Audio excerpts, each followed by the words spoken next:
High friends, welcome to Yashikar. நம்மளோட Sun டிவியில் ரொம்பவே சூப்பராக 2 சீரியல்ஸ் வந்து கமிட் ஆகி ஒரு சீரியல் லான்ச் ஆகி ரொம்பவே சூப்பராக போயிட்டுருக்க ஒரு ஹீரோ இப்போ மூவியில் வந்து கமிட் ஆகிருக்காரு. அதை பற்றின அப்டேட் வந்து ரீசெண்டாக அவரோட இன்ஸ்டாகிராம் பேஜ்லேயே வந்து ஷேர் பண்ணியிருந்தாரு. யார் அவர் என்ன அப்படின்றத பற்றி ஃபுல்லாக இந்த டீட்டெயிலாக பார்க்கலாம் இந்த வீடியோவில். தெலுங்கு மூவின்னு நினைக்கிறேன். உங்கள் எல்லாருக்குமே தெரியும் தர்ஷக். நம்மளோட சிங்கப்பெண்ணை சீரியலில் மகேஷ் அப்படிங்கிற கேரக்டர் ரொம்பவே சூப்பராக பர்ஃபெக்டாக பண்ணிகிட்ருக்காரு. அவர் அனாமிகா அப்படிங்கிற ஒரு சீரியலும் சைட் பை சைட் நடிச்சிட்ருக்காரு. இன்னும் சீரியல் வந்து லான்ச் ஆகலை. சீரியல் லான்ச் ஆகுமா ஆகாதா அப்படின்னு ரொம்ப பெரிய ஒரு குழப்பம். ஏன்னா 1 இயர் மேலே ஆயிடுச்சு ப்ரமோ டெலிகாஸ்ட் ஆகி.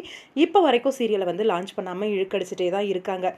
ப்ரமோ சடனாக வந்து ரிலீஸ் பண்ணுறாங்க, மறுபடியும் ஸ்டாப் பண்ணுறாங்க, மறுபடியும் ரிலீஸ் பண்ணுறாங்க.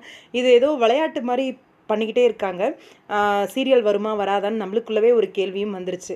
இப்போ அவரோட இன்ஸ்டாகிராம் பேஜில் ஒரு மூவி அப்டேட் வந்து கொடுத்துருக்காரு. கலிகூடா 6th மே அன்னைக்கு இந்த பூஜை வந்து போட்டிருக்காங்க. என்ன பிளான் பண்ணிருக்காங்க, 20லேருந்து இந்த மூவி வந்து ஷூட்டிங் ஸ்டார்ட் ஆக போகுது. அடுத்த 2025ல் இந்த மூவியை வந்து ரிலீஸ் பண்ணணும் அப்படின்னு பிளான் பண்ணிருக்காங்க. நம்ம ஹீரோ ஆல்ரெடி 2 சீரியல் பண்ணிட்டு இருக்காரு. 2 சீரியலுமே ரொம்பவே பிஸியாக இருக்கக்கூடிய பர்சன். 15 டேஸ் அப்படின்னு ஒர்க் பண்ணாலும் அவரால் இந்த மூவியை வந்து பிளான் பண்ண முடியாதே, எப்படி ஏதாவது ஒரு சீரியலை விட்டு விலகுவாரோ என்ன அப்படின்றத பற்றி தெரியலை.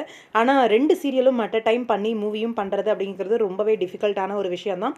அதுவும் நெக்ஸ்ட் சம்மர்லேயே மூவி ரிலீஸ் பண்ணணும் அப்படின்னு பிளான் பண்ணியிருக்காங்க அப்படின்னும் போது கொஞ்சம் டவுட் தான். பார்க்கலாம் வெயிட் பண்ணி. அனாமிகாவுமே இப்போ வரைக்கும் டவுட்லேயே போயிட்டுருக்கு. அதனால கூட கமிட் ஆகிருக்கலாம். வெயிட் பண்ணி பார்ப்போம் என்னென்னு அஃபிஷியல் அப்டேட் வரட்டும். உங்களோட கருத்து என்ன? தர்ஷக்கோட இந்த மூவியை பற்றி கமெண்ட் பாக்ஸில் சொல்லுங்கள். வாழ்த்துக்கள் ஹீரோ.